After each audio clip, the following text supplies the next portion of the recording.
Some became obedient and indifferent, acquiescent, which was a perfect material for further social experiments. Others grew bitter with the whole world and turned to crime. Others were molded by the Soviet education system into social monsters of Pavlik Morozov type, ready to sell their very soul and betray their own parents for the sake of some chimerical idea. Thus, hero pioneers became fighters against the past, an obedient instrument in the hands of iron Bolsheviks. Later, many of them were liquidated too, while some others swelled the Bolshevik ranks and inherited the criminal regime. In a sense, they were also victims of the Holodomor.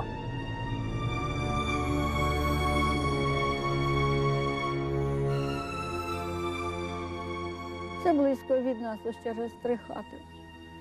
Ми прийшли, кажемо, я вставай вже гратися. Ми принесли клаптики, кукли, бабушка моя шила, людям шила. Ага, іди будемо куколки робити. Вона каже, я не піду. У мене ось мама, я маму бережу. А чого ти береш? Мама вже не відкриває глазки, мама вмерла. Вона нам каже, ну, сидимо ж ми тоді тут. Коло цієї мами, вона каже, сідайте сюди ближче до мене. Посідали ми на цю ж маму, кориталіжником мама. Ну, посиділи в кукли, вже ми не гралися. Посиділа, вона каже, ви мені нічого не принесли? Та принесли ми їй, принесли макухи, грудочку і цибулину. А вона каже, соли не принесли? Та ні, не принесли. Нема, кажемо, у нас соли. А ото хто, ми кажемо. А ми ж знаємо, що батько ж на другій, тоді ж койок не було, дерев'яні поли. Піл називався. А то хто? Та то я вкрила, то тато ще дивиться, вона каже. Ну от, прийшли ми додому, розказали мамі. Мама плаче, наша мама плаче, каже, ну хто, чим же їм пособити, хто його знає. Пішли на другий день, вона каже, вже й тато не дивиться, глазки закрив. Вона нам каже, ну, давай же, я думаю, так, мені страшно стало, треба йти додому нашим сказати. Глянули у вікно, під'їхала пара волів, і ото рундук. І ото куди попало, ногами і руками лежать люди. І висять із воза, і коса є висить із воза. Так стало страшно та жалко. Ми кажемо, ходім до нас, Уляна. Каже, то як же я піду? Ще ж каже, мама і тато в хаті. Ідуть 4 мужики. А яму копали на кладовищі баби. Мужиків мало було, і плохі були мужики вже. Ну, здоров'ям хужі. Прийшли, забрали, спочатку маму забрали, потім тата понесли. Убирайся до нас, Уля. Вона стала вдягатися. Іде дядько її. Єлі йде по двору, єлі суне ноги. Ми його знали, того діда. Перейшов.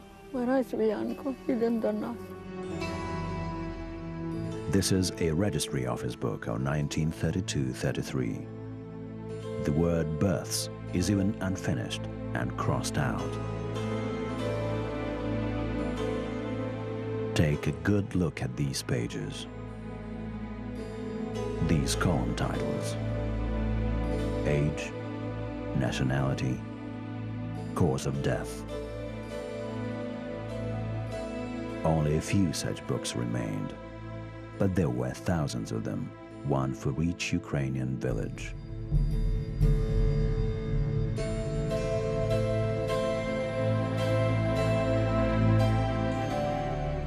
Other books of grief were withdrawn and destroyed.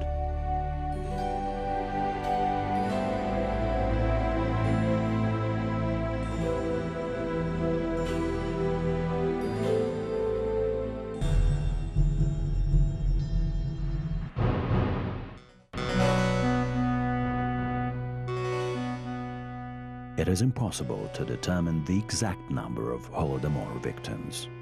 First, the Civil War disrupted the work of statistics bodies of the Russian Empire. That is why expert estimates of the number of victims of the first Holodomor are approximate and vary from 500,000 to 1.5 million people. There are figures of the 1926 and 1939 censuses, which theoretically could be collated to estimate approximate losses from the Second Holodomor of 1932-33. However, the data 1939 were obviously forged and the census board were summarily executed.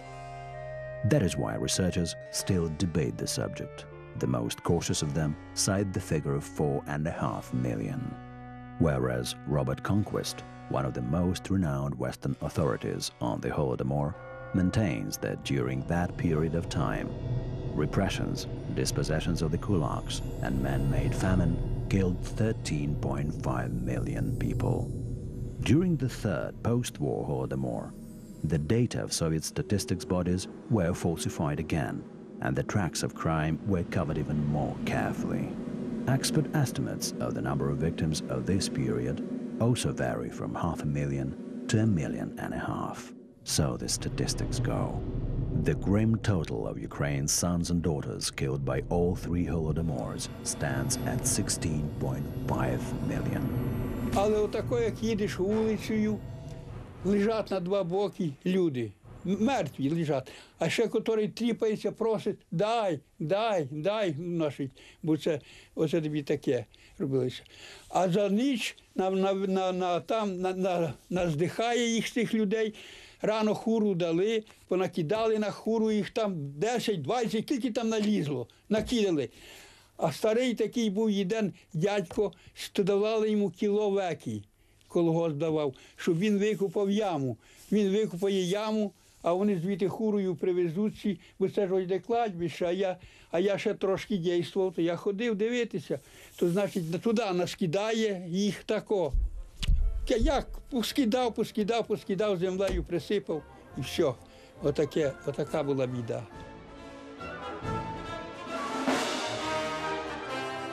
It all began during the Civil War, although the word civil is quite a misnomer here. It should rather be called a usual colonial war, unleashed against the young Ukrainian People's Republic by the young Soviet Russia, which in fact was the successor to the Tsarist Empire.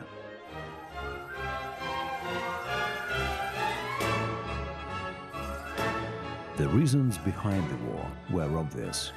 Numerous statements by proletariat leaders confirmed them time and time again. Thus, at a meeting with the so-called agitators who were sent by the newly established Russian Bolshevik government to Ukraine, Lev Trotsky said, "Without Ukrainian grain, coal and steel, the Soviet power won't be able to hold out."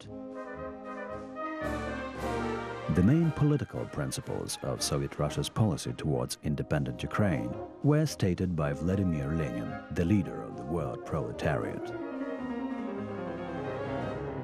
A free Ukraine can only be possible within a union of Ukrainian and Russian proletariat. Without such a union, it is out of the question.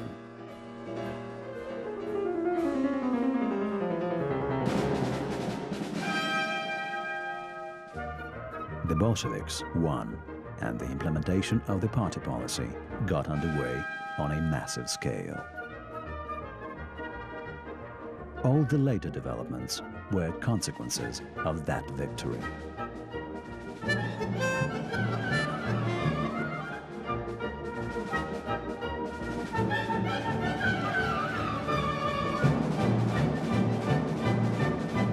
A union was triumphantly established, and thereafter, the very notion of free Ukraine was out of the question.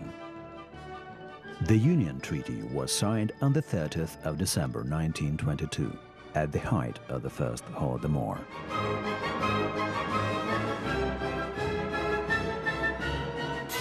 After the Red Army had finally overpowered the last organized resistance of defenders of the Ukrainian People's Republic, armed Bolshevik confiscation squads, like clouds of biblical locusts, descended upon Ukrainian villages.